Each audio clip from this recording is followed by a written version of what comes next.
Steve Irwin, the crocodile hunter, dead as shit. Taken from us out of this world way too soon. And it's some bullshit, because he was so likable. The man was handsome, had a kick-ass accent, at least over here, he did. Not where he's from, he didn't. Okay. Informational, friendly, leadership skills, all that. But most of all, Steve Irwin was gangster as shit. Hardcore. Not afraid of shit. He's like when the police show up at your house and they have to get in because of a 911 hang-up, not afraid. That is gangster and fearless as shit. That was Steve Irwin. Now, I know what you're thinking.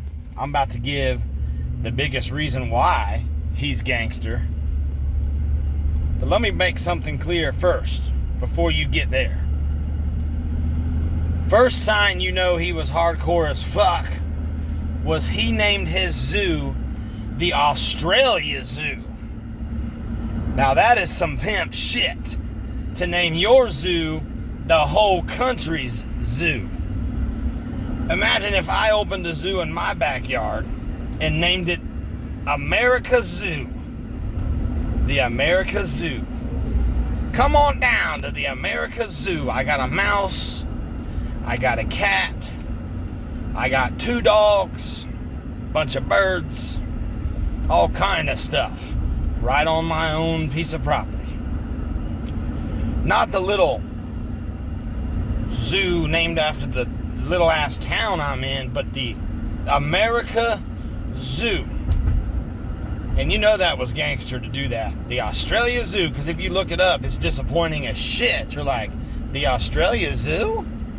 There ain't even but 2 stop signs in that town. This is bullshit. That dude must be gangster. Straight don't give 2 fucks.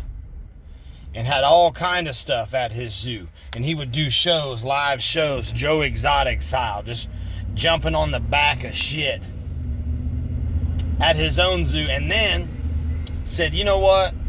There ain't enough people coming through the door. Let's go get famous. So he took a camera and went around and jumped on shit that ain't even domesticated out in the wild. Go up to the deadliest the deadliest fucking spider on the face of the earth. Not just go up and take video of it.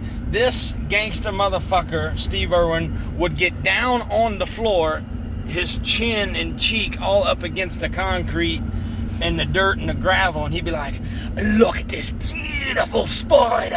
One whack of this spider and you would be dead as fuck, mate. Dangerous. Dangerous. Jumping on the backs of crocodiles and shit. I don't even go up close to an iguana that I find out at a metro park. Like, nah, that's Godzilla's baby right there. I don't even... fuck that. I don't go up to nothing unless it's covered in fur and has a collar around it with a little bell. I don't touch it. I don't go close to it. I don't want to drive over it accidentally. I don't want to nothing. Fuck that. This dude would go up to venomous vipers like you see on Aladdin. All angry as shit. He'd go right up to it. This is the deadliest snake in all of Australia.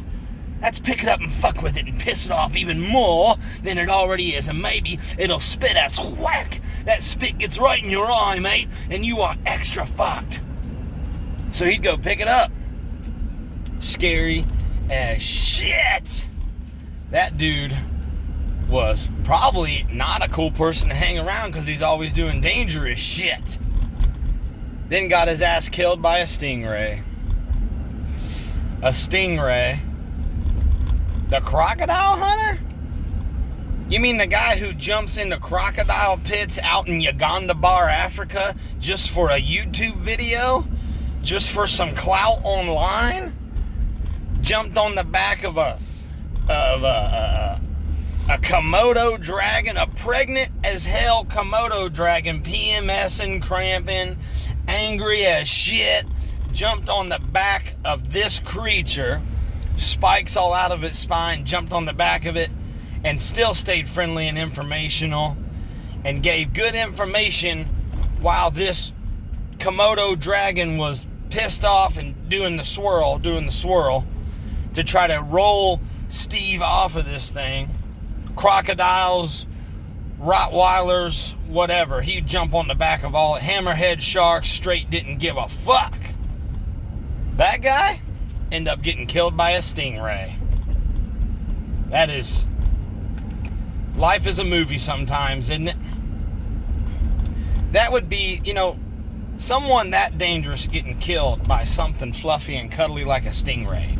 That would be like me getting famous for being the guy who goes into gang territories and stands in the middle of them like Michael Jackson saying, "Beat it! Don't fight, guys!" Bullets flying past my head trying to break up gang fights.